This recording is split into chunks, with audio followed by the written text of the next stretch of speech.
नमस्कार. जय शिवराय तुम्हा सर्वांना. तुम्हा सगळ्या लेडीजना आज महिला दिनाच्या खूप खूप खूप शुभेच्छा. आज महिला दिनावर थोडंसं बोलूशी वाटतं आहे. ज्यावेळेस आपण घरी असतो, लग्न झालेलं नसतं, त्यावेळेस आईवडिलांसाठी मुलगी म्हणजे एक ओझं असतं. जेव्हा हिचं लग्न होईल असं त्यांना वाटतं. पण जेव्हा आपण लग्न करून इथे येतो आणि ज्या लेडीज जॉबला नाही आहेत, घर सांभाळत आहेत, तर त्यांच्याबद्दल बोललं जातं की नोकरी करत नाही, नवऱ्याच्या जीवावर आयतं खाते, नवऱ्याचे पैसे खर्च करते.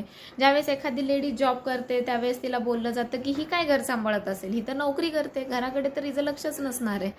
ज्या लेडीजना नोकरी करणाऱ्या लेडीजना मुलं होतात त्यांच्याविषयी बोललं जातं ही तर काय नोकरीला जाते, हिचं मूल तर दिवसभर डे केअरमध्ये पडलेलं असतं.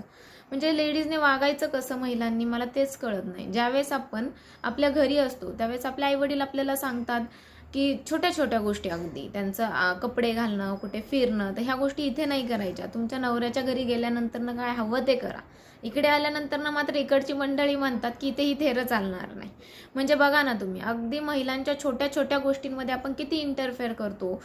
स्त्रियांनी काय घालायचं, काय घालायचं नाही, त्यांनी कुठं जायचं नाही, त्यांनी काय करायचं नाही, एवढ्या छोट्या छोट्या गोष्टींवर जर आपण त्यांच्या लक्ष ठेवणार असेल तर मग त्यांना कसलं आलंय स्वातंत्र्य. आपण बोलतो की महिला सशक्तीकरण आहे, महिला सबलीकरण आहे, त्यानंतर इक्वॅलिटी आहे. मग हे काय फक्त बोलण्यापुरतंच आहे का? त्यांच्या लाईफमधले छोटेसे डिसिशन सुद्धा त्या स्वतः घेऊ शकत नाही.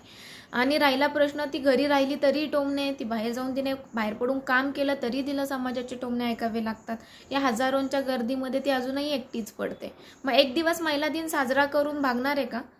तुम्हीच विचार करा. ज्यावेळेस तुम्ही बाहेर पडता, घराच्या नोकरी करता, घरच्यांसाठी पैसे कमवता, त्यावेळेस तुमचं घर, तुमचे आईवडील, तुमची मुलं कोण सांभाळतं? ती तुमची गृहिणीच ना. तिच्या जीवावर आज तुम्ही घराबाहेर निर्धास्तपणे पडू शकता. मग जर जिच्या जीवावर आपण बाहेर पडतोय आपलं सगळा घराची धुरा टाकून, मग त्या गृहिणीला आपण कसं अंडर एस्टिमेट करू शकतो, हो की नाही? मग आज एकच दिवस फक्त महिला दिनांसाठी खास आहे का? तर नाही. ती एक दिवस फक्त खास नाहीये, ती प्रत्येक दिवशी खास आहे हे तिला जाणवून दिलं पाहिजे. आणि अशा पद्धतीने दरच दिवशी त्यांच्यासाठी महिला दिन साजरा केला पाहिजे, कारण त्यांच्यासाठी करावं तेवढं कमीच आहे. चला, तुम्हाला सगळ्यांना पुन्हा एकदा महिला दिनाच्या खूप खूप खूप शुभेच्छा.